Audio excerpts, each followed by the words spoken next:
Good morning class fifth. अपनी पिछली कक्षा में हमने पाठ संख्या 4 नन्हा फनकार, ठीक है, आपकी किताब आपको पता है रिमझिम 8-5, पाठ संख्या 4 नन्हा फनकार की पूरी तरह से रीडिंग करी थी, कठिन शब्द करे थे और शब्दार्थ भी लिखे थे। वाक्य प्रयोग के लिए मैंने आपको काम बताया था।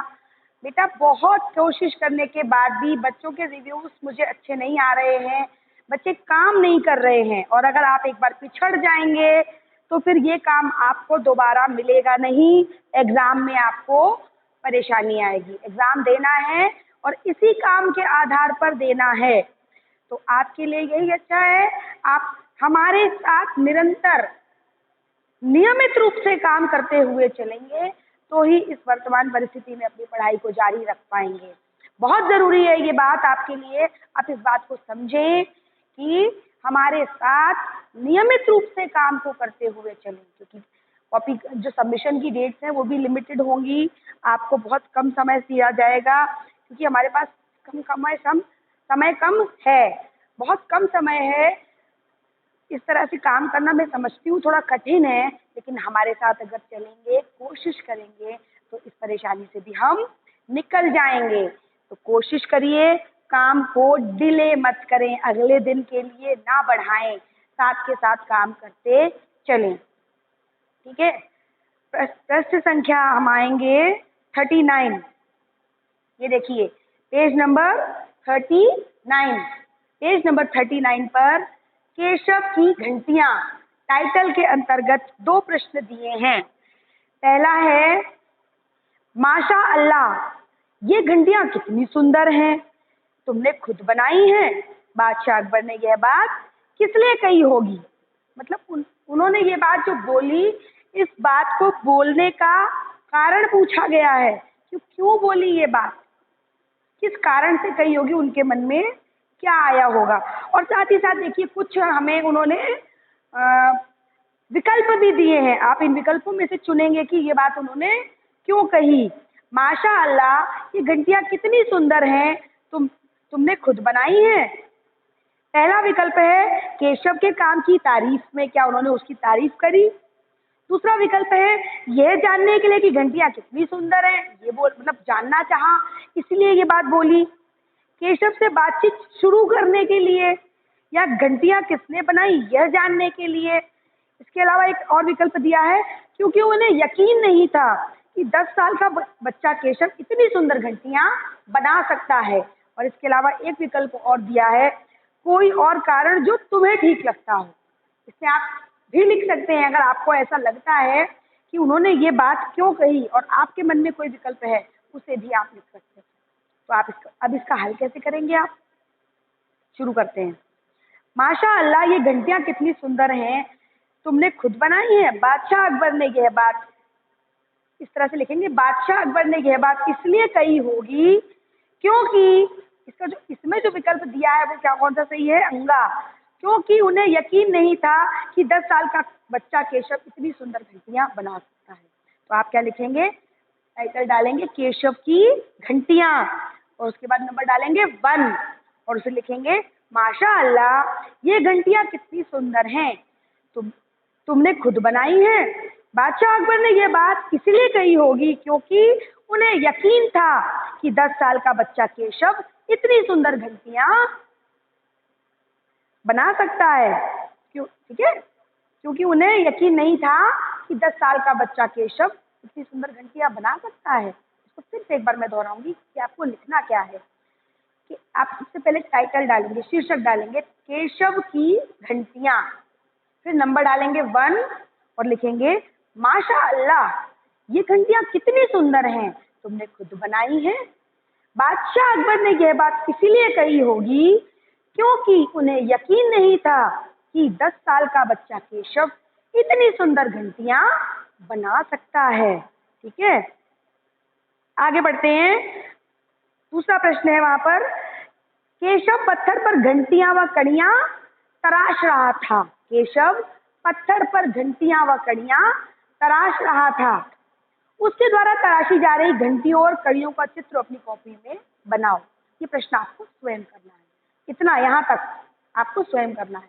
उसके द्वारा बनाई हुई घंटियों व कड़ियों का चित्र अपनी कॉपी में बनाओ, ठीक है। लेकिन आगे बढ़ेंगे इसी प्रश्न में, तुम्हें क्या कोई खास इमारत याद आ रही है जिसमें नक्काशी की गई हो? संभव हो तो उसकी तस्वीर भी बनाओ। ये प्रश्न आपको कॉपी पे करना है। इसके पहले वाला प्रश्न मौखिक है, आप इसको अपनी घर पे कर सकते हैं। लेकिन इसको तो तुम्हें क्या कोई खास इमारत याद आ रही है जिसमें नक्काशी की गई हो? उसकी तस्वीर भी चिपकाओ। अब आपको क्या करना है, इतनी लाइन का उत्तर मैं आपको ब्लैक बोर्ड पे लिखवा रही हूँ। कौन सी? तुम्हें क्या कोई खास इमारत याद आ रही है जिसमें नक्काशी की गई हो? तो आप इसके उत्तर में लिखेंगे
आप लिखेंगे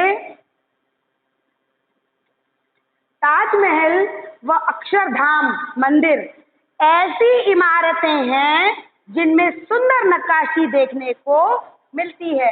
अब आपका एक काम और है इसमें, अपनी कॉपी में एक पेज पे तो ये उत्तर लिखेंगे और इस उत्तर के बाद आप इन इमारतों को अपनी किसी पुरानी किताब में या किसी पुरानी फाइल में ढूंढें। आप न्यूज़पेपर में ढूंढ सकते हैं या इनके चित्र आप बना भी सकते हैं, ठीक है। अपनी कॉपी में इसको ड्रॉ भी कर सकते हैं। किसके? अक्षरधाम मंदिर या ताजमहल, या इन दोनों में से जो आपको आसानी से उपलब्ध हो सके। तो कॉपी में उसे, अगर आपको उसका चित्र मिल जाता है तो वहां से उसको काट करके अपनी कॉपी में चिपकाएंगे, और अगर चित्र नहीं उपलब्ध होता है और आप उसको ड्रॉ कर सकते हैं, किसी बच्चे की ड्राइंग बहुत अच्छी होती है और उसे ड्रॉ कर सकते हैं, तो आप उसे अपनी कॉपी पे ड्रॉ करेंगे। तो आपको क्या करना है, प्रश्न क्या लिखना है, तुम्हें क्या कोई खास इमारत याद आ रही है जिसमें नक्काशी की गई हो? उसकी तस्वीर भी चिपकाओ। तो तुम लिखोगे, प्रश्न लिखने के बाद तस्वीर चिपकाओगे या बनाओगे, उसके बाद लिखोगे ताजमहल व अक्षरधाम ऐसी इमारतें हैं जिनमें सुंदर नक्काशी देखने को मिलती है। तो कितने काम हो गए? पहले प्रश्न उतारेंगे, फिर चित्र बनाएंगे या चिपकाएंगे, और उसके बाद इस उत्तर को लिखेंगे ताजमहल व अक्षरधाम मंदिर ऐसी इमारतें हैं जिनमें सुंदर नक्काशी देखने को मिलती है, ठीक है। आगे बढ़ते हैं।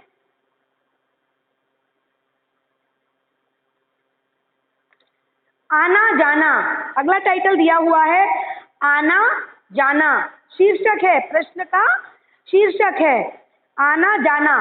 केशव के पिता गुजरात से आकर बस गए थे। हो सकता है तुम या तुम्हारे कुछ साथियों के माता पिता भी कहीं और से यहाँ आकर बस गए हों। बातचीत करके पता लगाओ ऐसा करने के क्या कारण होते हैं। ये आपके लिए एक प्रोजेक्ट वर्क है, ठीक है। इसमें आप बहुत सारे कारण लिख सकते हैं।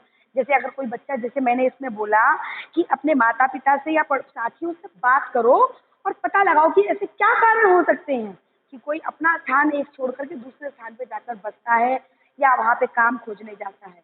वर्तमान परिस्थितियों में आप देखें तो इस समय आप 5th क्लास में आ गए हैं, थोड़ा न्यूज़ भी आप सुनते होंगे, टेलीविज़न पर समाचार पत्र भी देखते होंगे। आपने देखा होगा बहुत अ, कठिन परिस्थितियाँ थीं। दूर देश में काम करने वाले मजदूर अपने शहरों पर आने के लिए परेशान थे। ठीक है, उनके अपने शहर या अपने जन्म स्थान को छोड़ करके कहीं और काम पर जाने का क्या कारण था? मूल कारण क्या था? वो मूल कारण था रोजगार। ठीक है, क्या कारण था? रोजगार। तो इस प्रश्न का उत्तर पहले आप स्वयं लिखने का प्रयास करें और मुझे व्हाट्सएप पर सेंड करें। ठीक है, ग्रुप में अपने सेंड करें। मैं देखना चाहती हूँ आपके अंदर कितनी क्रिएटिविटी है, आप इसको किस तरह से लिख सकते हैं। इसके बाद मैं आपको इसको अच्छे से समझाऊंगी और लिखाऊंगी भी। प्रयास करें, मुझे आपके क्या नाम है फीडबैक मिल जाने चाहिए। आप इसको लिखने का अभ्यास करें। कई कारण हो सकते हैं, निवास की समस्या, भोजन की समस्या, रोजगार की समस्या। ठीक है, और आपके जिसे कहते हैं रोजगार, कुछ लोग रोजगार लेने जाते हैं, कुछ का रोजगार वहीं होता है। जैसे बहुत पढ़ लिख गए तो क्या हुआ, जब पढ़ लिख गए तो कहीं और ट्रांसफर हो गया तो वहीं पर गए, वहीं नौकरी करी, वहीं बस गए। तो बहुत सारे कारण होते हैं, तो आपसे उन कारणों को पता लगाने के लिए बोला गया। तो ये एक प्रोजेक्ट वर्क है। सबसे पहले आपको इसके लिए अपने मम्मी पापा, दोस्तों, आपके घर में और जो बड़े लोग हैं, अपने पड़ोसी हो जिनसे आप बात कर सकते हैं, से बात करनी है। और बात करके क्या पूछना है कि ऐसे क्या कारण हो सकते हैं कि व्यक्ति कहीं और से जाकर कहीं और बस जाता है। कहीं का होता है और कहीं बस जाता है। कारण बहुत सारे हो सकते हैं, एक कारण नहीं हो सकता, बहुत सारे कारण हो सकते हैं। तो आपको उन कारणों की एक लिस्ट बनानी है। फिर मैं इसको आपको लिखवाऊंगी, फिर मैं इस प्रश्न को आपको लिखवाऊंगी। पहले आप अपनी तरफ से इसको जानने का अभ्यास कीजिए।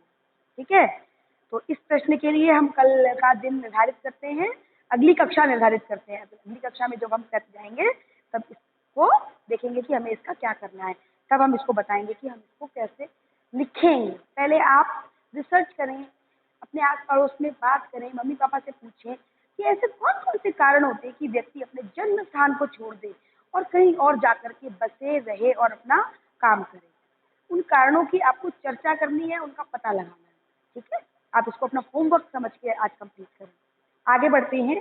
कहानी से शीर्षक है, प्रश्न का शीर्षक है कहानी से। इस शीर्षक के अंतर्गत कहानी से संबंधित कुछ प्रश्न दिए गए हैं। पहला प्रश्न है, अकबर को पहरेदार की दखल अंदाजी अच्छी क्यों नहीं लगी?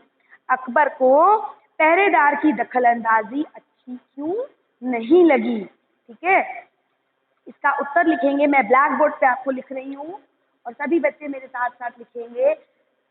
कोशिश करेंगे सभी काम निरंतर हमारे साथ नियमित रूप से करते हुए चलें, किसी भी काम को अगले दिन के लिए न टालें। स्टार्ट करते हैं।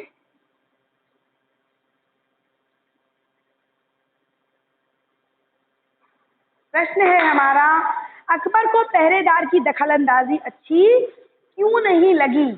उत्तर लिखेंगे।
अकबर एक नेकदिल राजा था। वह प्रजा का भला चाहता था और इसी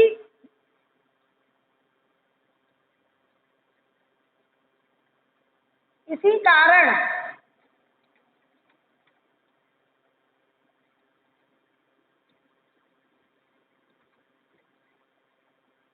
अकबर एक नेकदिल राजा था। वह अपनी प्रजा का भला चाहता था और इसी कारण समय समय पर लोगों की सहायता करने व बातचीत करने के लिए लोगों से मिलता जुलता रहता था। केशव अकबर को आम आदमी समझकर उससे खुलकर बात कर रहा था। पहरेदार के आ जाने से उनकी बातचीत में बाधा आ गई थी। आगे लिखेंगे।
ध्यान से देखेंगे, ब्लैक बोर्ड में जगह कम है। अकबर एक नेकदिल राजा था। वह अपनी प्रजा का भला चाहता था और इसी कारण समय समय पर लोगों की सहायता करने व बातचीत करने के लिए लोगों से मिलता जुलता रहता था। केशव अकबर को आम आदमी समझकर उससे खुलकर बात कर रहा था। पहरेदार के आ जाने से उनकी बातचीत में बाधा आ गई थी और केशव को यह पता चल गया था कि वह कोई आम आदमी नहीं, बादशाह अकबर हैं। ब्लैक बोर्ड पे जगह खत्म हो गई है। इतना लिखने के बाद मैं इसको इरेज कर रही हूँ। इसके आगे का वहीं से शुरुआत करनी है। मैं ऊपर लिखूंगी तो बच्चे क्रमवार उस चीज को आगे बढ़ा के लिखना शुरू करेंगे। ब्लैक बोर्ड क्लीन कर देते हैं।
अकबर केशव से और बातचीत करना चाहते थे, इसलिए उन्हें दरबार पहरेदार की दखलंदाजी पसंद नहीं आई थी।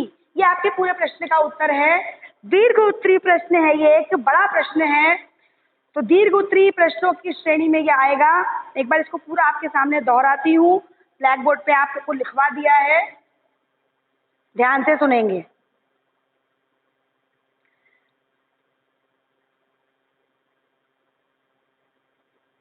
अकबर को पहरेदार की दखलंदाजी अच्छी क्यों नहीं लगी, ये हमारा प्रश्न था। उत्तर है, अकबर एक नेक दिल इंसान था, वह अपनी प्रजा का भला चाहता था। इसी कारण समय समय पर सहायता करने व लोगों से बातचीत करने के लिए मिलता जुलता रहता था। केशव उसे आम इंसान समझकर खुलकर बात कर रहा था। पहरेदार के आ जाने से उनकी बातचीत में बाधा आ गई थी और केशव को भी ये पता चल गया था कि वे कोई आम इंसान नहीं, बादशाह अकबर हैं। बादशाह अकबर अभी केशव से और बात करना चाहते थे, इसीलिए उन्हें पहरेदार की दखलंदाजी पसंद नहीं आई। ये आपके प्रश्न का उत्तर है। ठीक है, आगे बढ़ते हैं। अगला प्रश्न है, लगता है कोई बहुत बड़ा आदमी है। प्रश्न संख्या 39 पे देखिए, लगता है कोई बहुत बड़ा आदमी है। यहाँ पर बड़े आदमी से केशव का क्या मतलब है? केशव ने ये बात बोली, लगता है कोई बहुत बड़ा आदमी है। जब पहरेदार आ गया था और केशव ने भी देखा था कि उस पहरेदार जो आदमी था जिससे वो बात कर रहा था, उसने बहुत बड़ी बड़ी अंगूठियां और मोती और हीरे के जवाहरात और जेवर पहन रखे थे, गहने पहन रखे थे। तो उन गहनों को देख करके केशव ने मन में सोचा था, लगता है बहुत बड़ा आदमी है। आपसे प्रश्न किया गया है, बड़े आदमी से केशव का क्या मतलब है?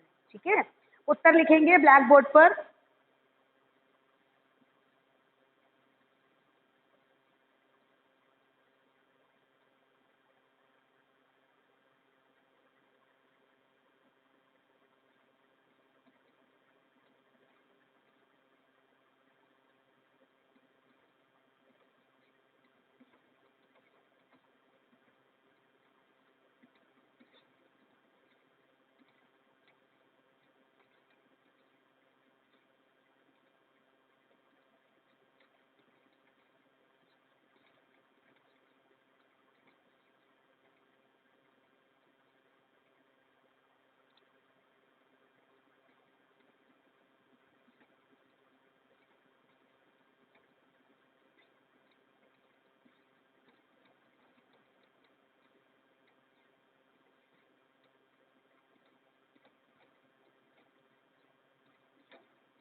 बड़े आदमी से केशव का अभिप्राय अमीर व प्रतिष्ठित आदमी से है।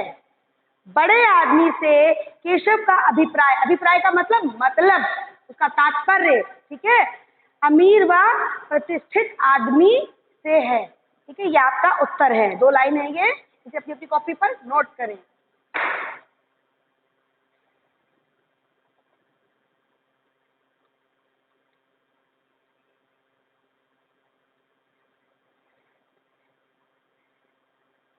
प्रश्न संख्या 39, पेज नंबर 39 पे केशव की घंटियां से संबंधित 2 प्रश्न हमने आज हल कर लिए। आना जाना, इसके लिए मैंने आपको प्रोजेक्ट वर्क दिया है, आपको अपने घर पे चर्चा करनी है और पॉइंट्स निकालने हैं। इसके बाद है अगला शीर्षक कहानी से, जिसका प्रश्न संख्या 3 और प्रश्न संख्या 4 हमने अभी हल कर लिया है। ठीक है, आने वाले प्रश्न संख्या 5, 6, 7, 8 इनके उत्तर हम कल जानेंगे। आज के लिए इतना ही पर्याप्त है। इन प्रश्नों के उत्तर साथ में जो मैंने होमवर्क दिया है आपको आना जाना शीर्षक के अंतर्गत जो आपको होमवर्क दिया है उसे घर पे कंप्लीट करके मुझे फीडबैक व्हाट्सएप पर दें। ठीक है, कल मिलते हैं। आज के काम को आगे बढ़ाते हुए आज के लिए इतना ही पर्याप्त है। Thank you.